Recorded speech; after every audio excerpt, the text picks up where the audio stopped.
amigos? Bienvenidos a una nueva edición del Noticiero del Congreso de la República.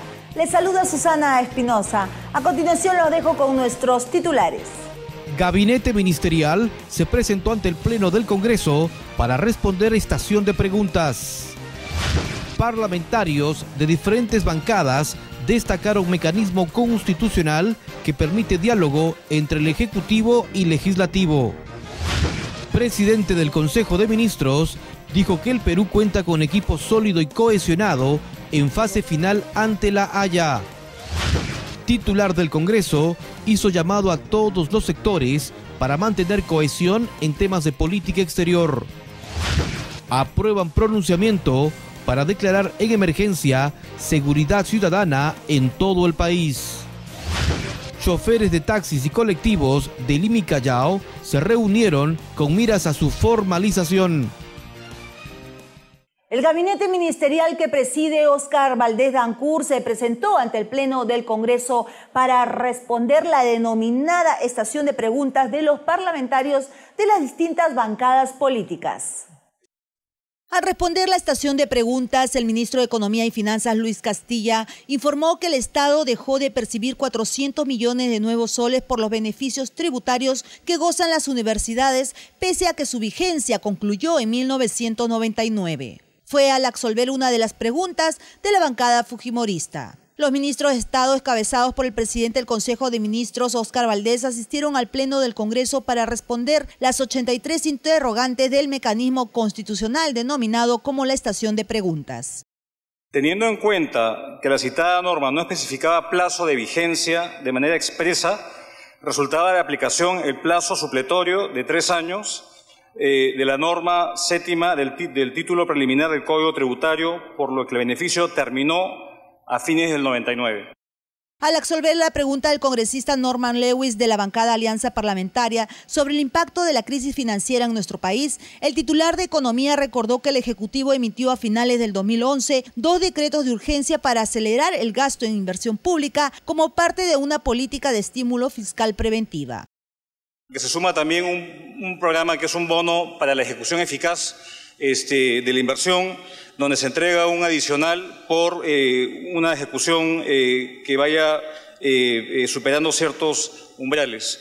Hay un acompañamiento muy cercano entre el gobierno local, nacional y los gobiernos subnacionales para lograr una ejecución de gasto que sea no solamente bien ejecutado, sino que sea de impacto.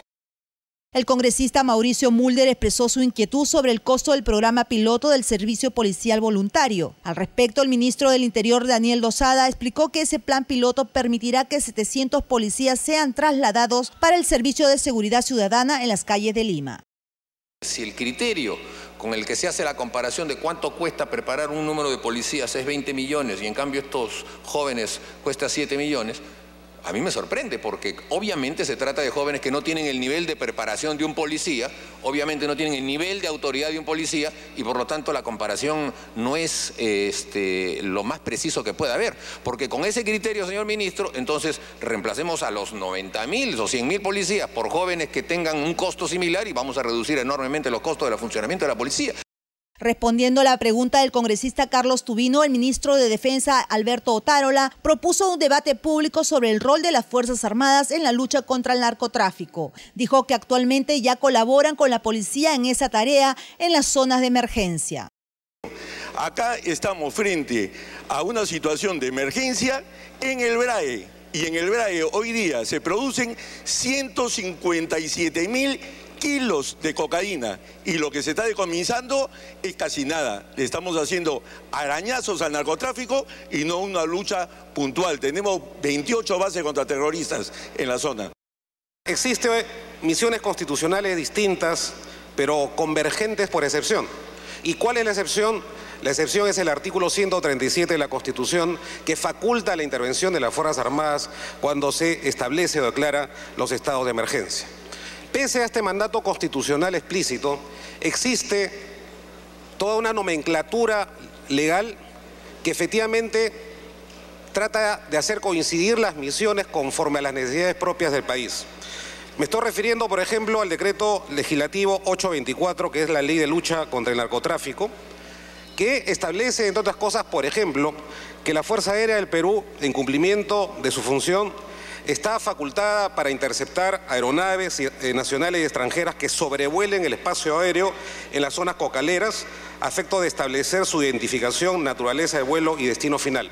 Asimismo, con respecto a la Marina de Guerra, en observación de esta misión, puede ejercer control jurisdiccional dentro de las 200 millas, es decir, control de nuestra soberanía, en los puertos del litoral, así como los puertos fluviales y lacustres existentes en las zonas cocaleras del país.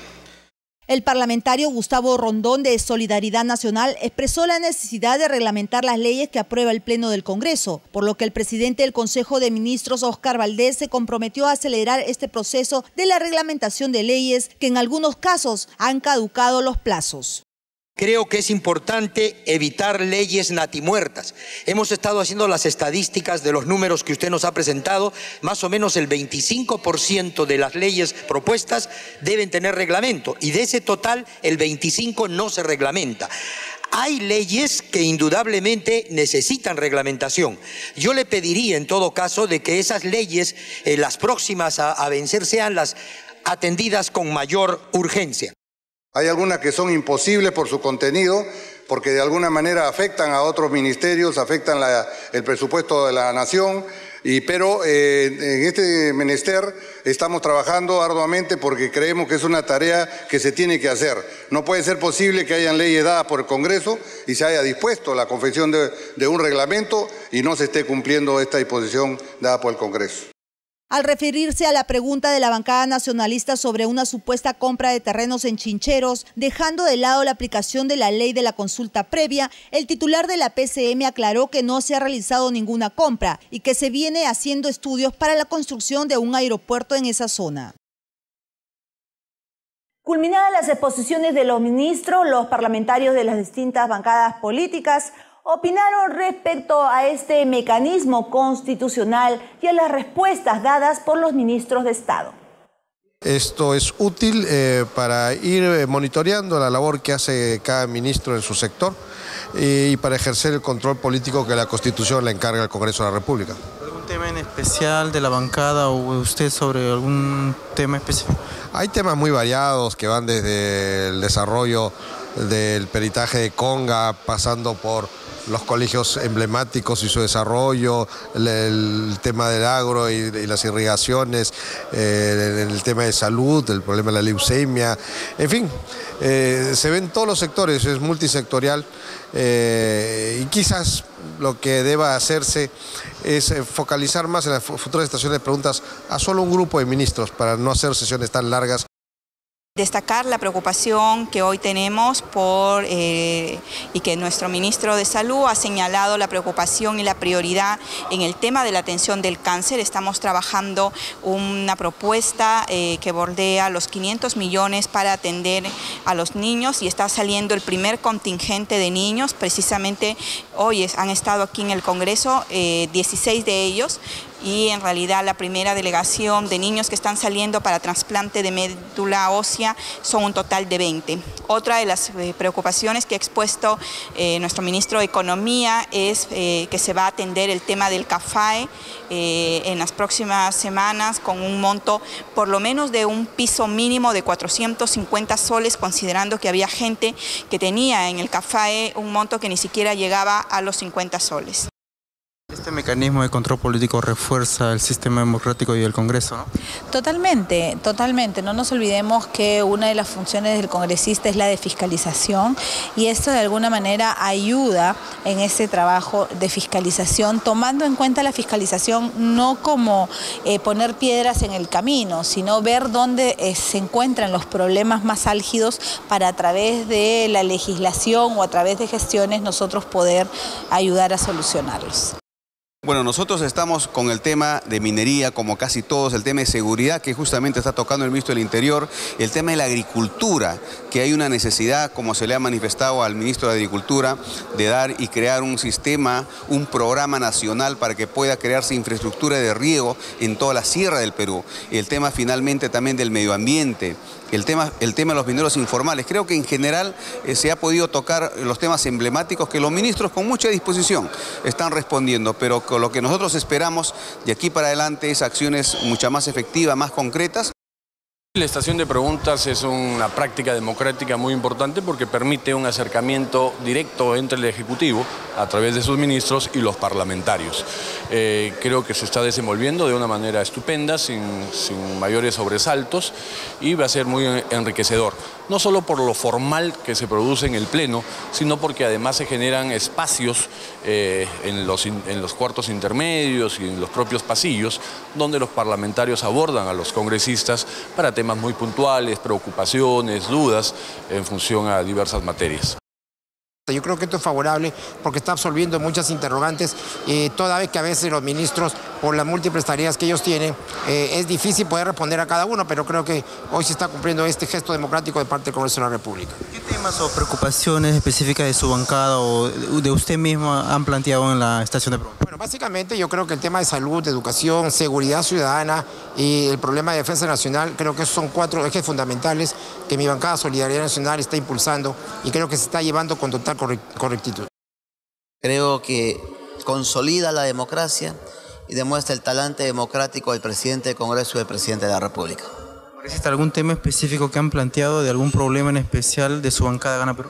No, hay varios, hay aclaraciones, dudas, interrogaciones que están siendo absueltas por los ministros. El presidente del Consejo de Ministros, Óscar Valdés, dijo al canal del Congreso que el Perú cuenta con un equipo sólido y cohesionado para enfrentar la demanda marítima ante la Corte de La Haya. Sí, nosotros estamos preparados, el equipo peruano ha tomado todas las previsiones del caso, no es una sorpresa y creemos que vamos a estar muy bien representados y vamos a exponer la posición peruana de manera muy contundente. ¿Se espera, según Cancillería, que los resultados ya finales de esta, de esta demanda que hizo el Perú sea para el primer semestre del 2013? Sí, se estima que entre el primer y segundo semestre del 2013 se prevé que ya debe haber un fallo.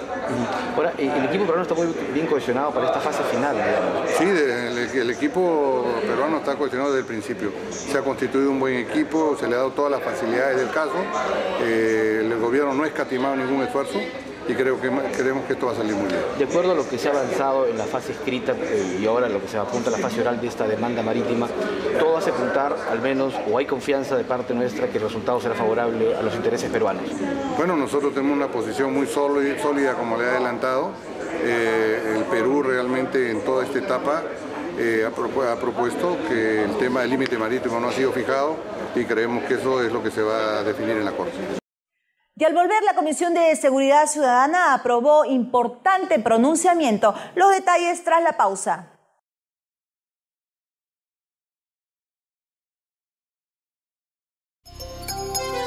Usted está viendo Congreso de la República, Televisión, un canal para todos. Hoy fue un día común en la vida de Juan. Se levantó temprano, llegó a tiempo al trabajo, en la tarde retiró dinero del banco y antes de llegar a casa, pasó por el supermercado a hacer unas compras. En realidad, fue un gran día en la vida de Juan.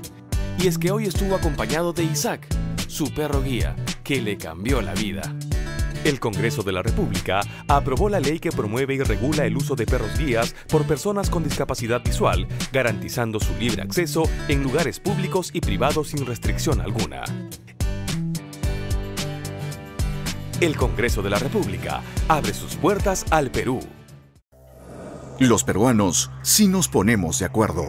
El Congreso de la República aprobó por unanimidad la ley de la consulta previa para buscar un mecanismo que permita a los pueblos indígenas hacer respetar sus derechos. Nuestro país tiene muchas riquezas por explotar, pero su mayor activo es su gente y nuestra diversidad cultural. El Congreso de la República abre sus puertas al Perú. Hoy avanzamos, mejoramos y decidimos abrirles las puertas del Congreso a todos los peruanos para oír de cerca sus preocupaciones y atender debidamente sus demandas. para identificar mejor sus necesidades y así poder representarlos adecuadamente en un Congreso de la República que les abre sus puertas para que construyamos juntos un Perú mejor. El Congreso de la República abre sus puertas al Perú.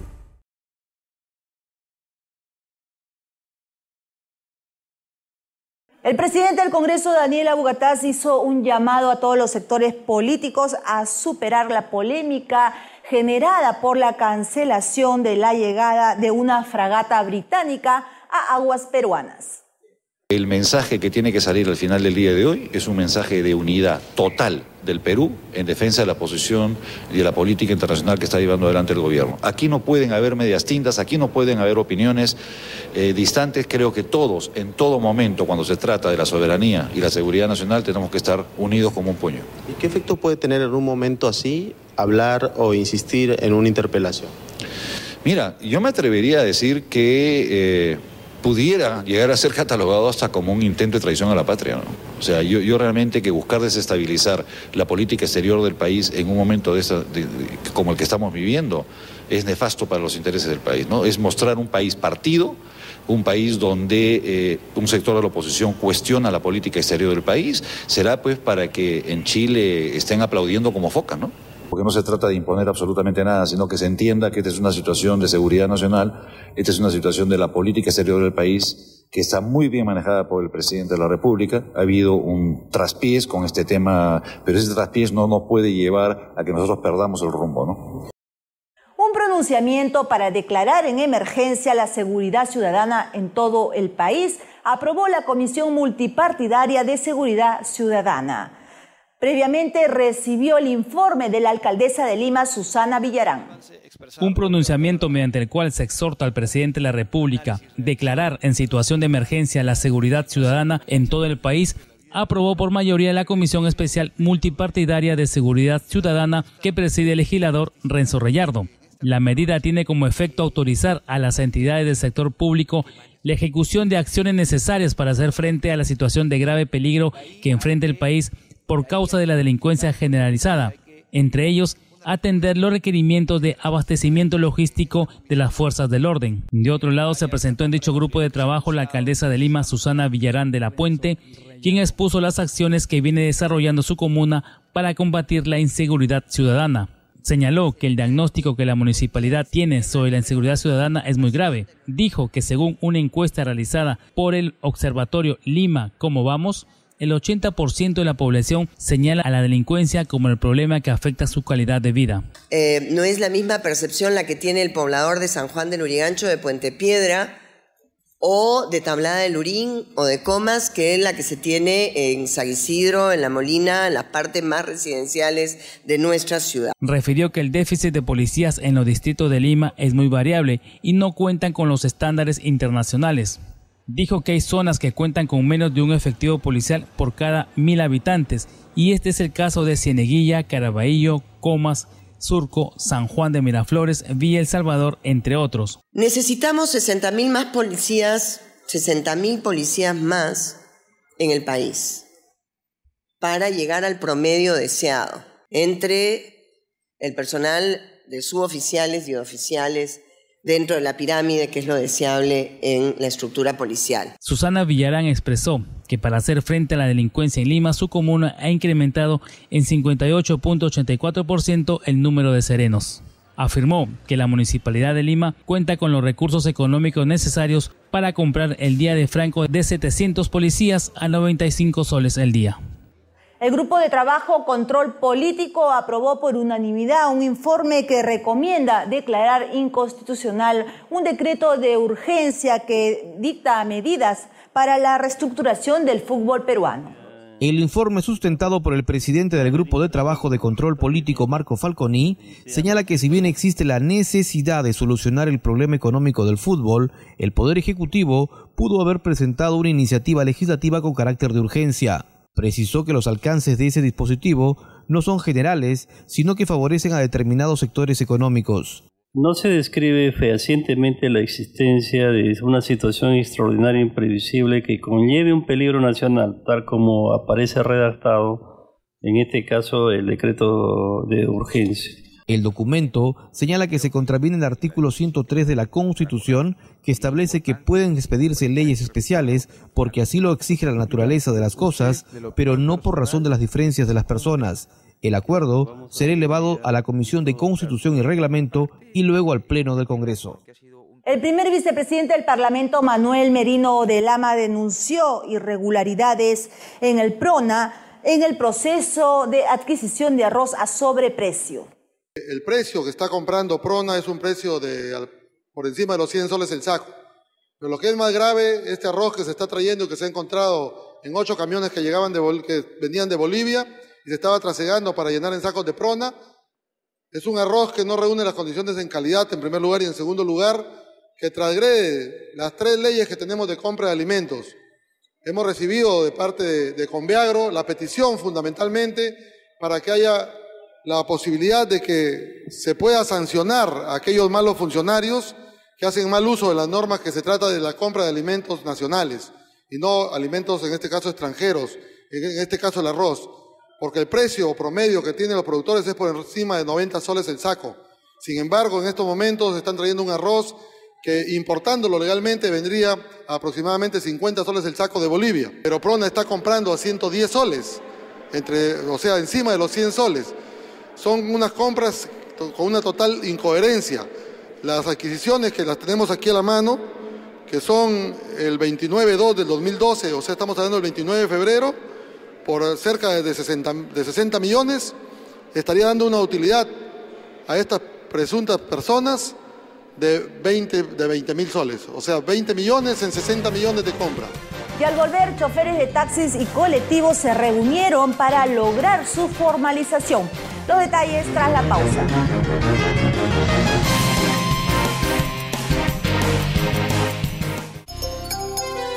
Usted está viendo Congreso de la República, Televisión, un canal para todos. Los alumnos entran al colegio en marzo, pero yo entro en mayo porque mi contrato recién sale en esa fecha. Yo mando a mis hijos al colegio en junio, porque no sé cuándo llega el profesor ni los libros. Como sabemos que los profesores y los alumnos no van, por eso demoramos un poquito con el material. Que también son tantos colegios, pues. ¿Para qué voy a ir al colegio si nunca hay nada?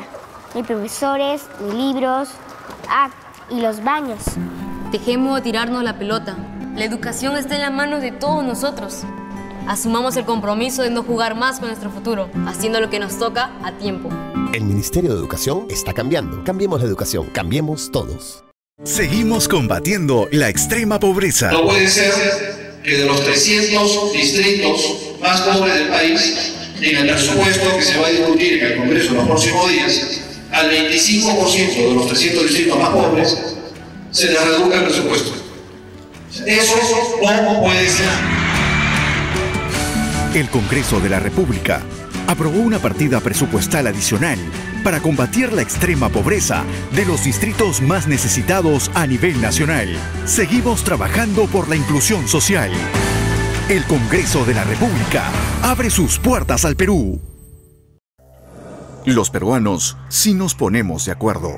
El Congreso de la República aprobó por unanimidad la ley de la consulta previa para buscar un mecanismo que permita a los pueblos indígenas hacer respetar sus derechos. Nuestro país tiene muchas riquezas por explotar, pero su mayor activo es su gente y nuestra diversidad cultural.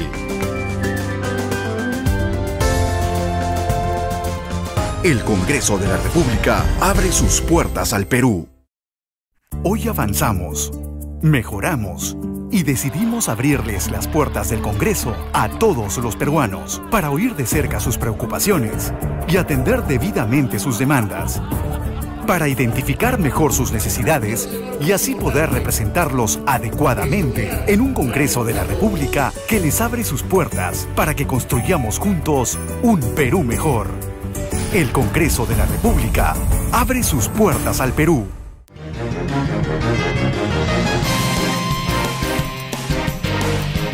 como lo anunciamos, propuestas para lograr su formalización, los choferes de taxis y colectivos de Lima y Callao lo hicieron durante un foro organizado por la congresista Esther Capuñay. La participación de todos los sectores involucrados a fin de lograr la formalización del servicio de taxi y colectivos de Lima y Callao para evitar el desorden y caos vehicular, planteó la congresista Esther Capuñay al inaugurar un foro técnico sobre los problemas, la situación y perspectivas de ambos servicios. Este es un foro técnico, un foro con toda la cordura del caso. Acá no hay enfrentamientos, no habrá malos tratos a ninguna autoridad. Solamente vamos a escucharlos, vamos a dar nuestro punto de vista como taxistas y como taxis colectivos para una mejor solución. Este es el inicio de una serie de foros que vamos a dar, no solo en Lima, sino también a nivel nacional. En el evento al que asistió también el congresista Pedro Spadaro, la parlamentaria abogó por la unidad de todos los choferes para asegurar la formalización de ese sector y se comprometió a trabajar en beneficio de ellos. De otro lado, lamentó que a la cita no acudiera ningún representante de la Municipalidad Metropolitana de Lima. También participaron representantes de la Federación Nacional de Taxis y Colectivos, además de representantes de otros sectores involucrados. La Municipalidad de Lima no le interesa solucionar el problema por una sencilla razón, porque de todas las sanciones les han generado un presupuesto, es un ingreso. Entonces dice, ¿no? Si voy al fórum van a intentar solucionar el problema y mi presupuesto ya no va a ser igual, va a disminuir. Ese es el gran problema que hay. Y nosotros, y por eso felicito a los que están presentes, a la iniciativa de la congresista Esther Capuñay, lo que queremos es solución, porque el ser taxistas o colectivos somos la puerta de nuestro país. Y si no estamos preparados, ¿cómo podemos recibir a los turistas? Y la Comisión de Cultura acordó solicitar al Pleno del Congreso conformar una comisión especial de los actos conmemorativos por el Bicentenario de la Independencia del Perú. Según el acuerdo aprobado por unanimidad, la Comisión Especial de los Actos Conmemorativos por el Bicentenario de la Independencia del Perú se encargará de proponer las políticas necesarias para el cumplimiento del Plan Bicentenario del año 2021. Durante la sesión, el congresista Giancarlo Bacchelli sustentó el proyecto de ley que busca promover el fortalecimiento de la identidad nacional mediante la difusión de reseñas históricas de nuestros héroes y personalidades en espacios públicos. Hemos planteado también la autoridad competente, sentimos que debe ser el Ministerio de Cultura. Creemos que no hay ninguna discrepancia entre nuestro proyecto de ley y la ley de creación del Ministerio de Cultura. Creemos que hay una coincidencia total, una coherencia en los conceptos que permiten que el Ministerio de Cultura sea el ente promotor. El presidente de la Comisión de Cultura, Julio Rosas, recordó que el 23 de septiembre del 2010 se formó una comisión similar presidida por el legislador Víctor García Belaúnde, que encaminó los principales lineamientos necesarios para las celebraciones respectivas. Dijo que el objetivo principal es promover la difusión de la memoria histórica de nuestra patria. El Congreso de la República fue escenario de la presentación de actividades por Semana Santa en Huaraz. En el acto participaron los parlamentarios Freddy Otárola, Modesto Julca y Monseñor Luis Bambarén. Más de 80.000 turistas espera recibir Huaraz durante la Semana Santa, una de las festividades más tradicionales de esa zona del país que constituye parte de su identidad cultural y religiosa. Así lo señalaron en conferencia de prensa los congresistas ancachinos Freddy Otárola y Modesto Julca al dar a conocer las diferentes actividades en esos días de reflexión. Para llegar a Dios, además del rito que es indispensable, es la opción preferencial por los pobres. Y en eso tenemos que comprometernos. Sin la conjunción de la oración y el comportamiento de vida, es difícil que lleguemos a Dios. Y creo que la Semana Santa nos debe llevar a esa reflexión. En otro momento, Otárola destacó la belleza turística de Huaraz, que aspira a recuperar el sitial que anteriormente tuvo. Presentando y haciendo el lanzamiento de la Semana Santa huaracina. La Semana Santa a nivel nacional es, como ustedes saben, celebrada en muchas partes de nuestra región. Muchos lugares tienen cada uno un aspecto que resalta su región. Ayacucho, Cajamarca, Puno, Cusco y Ancash tiene lo suyo con la Semana Santa de Huaraz. El obispo emérito de Chimbote, Monseñor Luis Van Marén, hizo un llamado a todos los creyentes a reflexionar sobre la importancia de esa fecha religiosa, la que dijo no es un periodo de vacaciones. En la reunión también participaron autoridades locales de esa ciudad. Es una semana llamada Santa, por lo tanto no es simplemente de vacaciones, de un feriado largo para irse a la playa, divertirse, no. Es una Santa, por lo tanto es un llamado a un encuentro con Dios. Y todos somos imagen de Dios, pero muchas veces esa imagen se destruye, se corrompe por llevar una vida desordenada, una vida de pecado, una vida de vicio. Entonces Jesús viene a buscarnos. La Semana Santa es una semana de un encuentro con Dios y todos debemos pensar en ese hijo pródigo que vuelve a la casa del Padre, y el Padre es la gran fiesta. Jesús nos dice, cuando un pecador se convierte hay una gran fiesta en el cielo y una paz grande en el pecado convertido. Se informó que la Semana Santa huaracina se caracteriza por la fe de los creyentes y las diarias procesiones que se inician al amanecer con la participación de la población, así como de los miles de turistas nacionales y extranjeros. Importantes reflexiones sobre el rol de la prensa en el Perú y la honestidad con la que deben informar hizo el rector emérito de la Pontificia Universidad Católica, Salomón Lerner. El artículo que yo escribí apuntaba a que no es propiamente una actividad que honre al periodismo, aquella que cumplen los profesionales que a sabiendas y guiados por una intención segunda o presionados por algún poder fáctico, pues distorsionan los hechos y de esta manera malinforman a la población, creando más bien ignorancia o desconcierto, ¿no? Que malinforman, pero que en muchos casos nunca se retractan.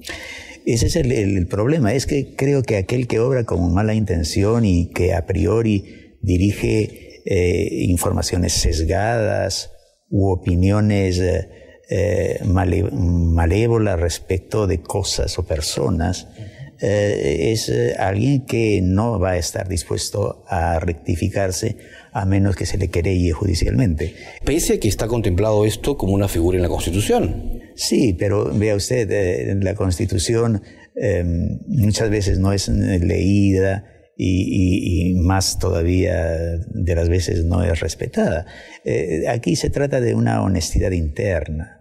El periodista debe tener, creo yo, una clara conciencia de, en fin, aquellos principios que deben guiar su acción.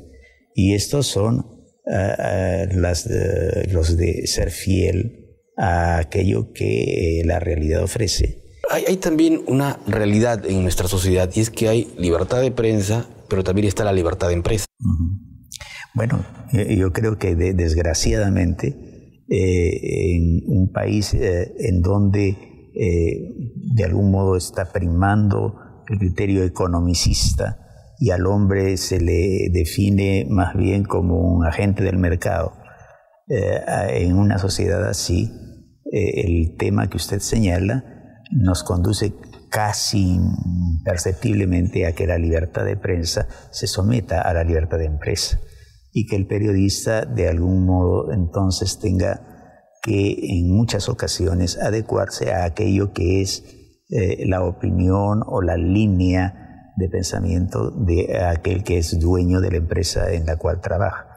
Esto creo que es una traición a la propia profesión, pero de otro lado es también un uso deshonesto por parte de los propietarios de los medios de aquel poder que la sociedad les ha conferido. La posibilidad de que tenga peso un consejo de la prensa que conformado por los propios periodistas. Que tenga representación en este consejo, ¿verdad? Tenga representación de los periodistas, también de los dueños de los medios, y en donde se pueda propiamente instalar un tribunal que dé o no razón en los casos en los cuales haya posibles abusos.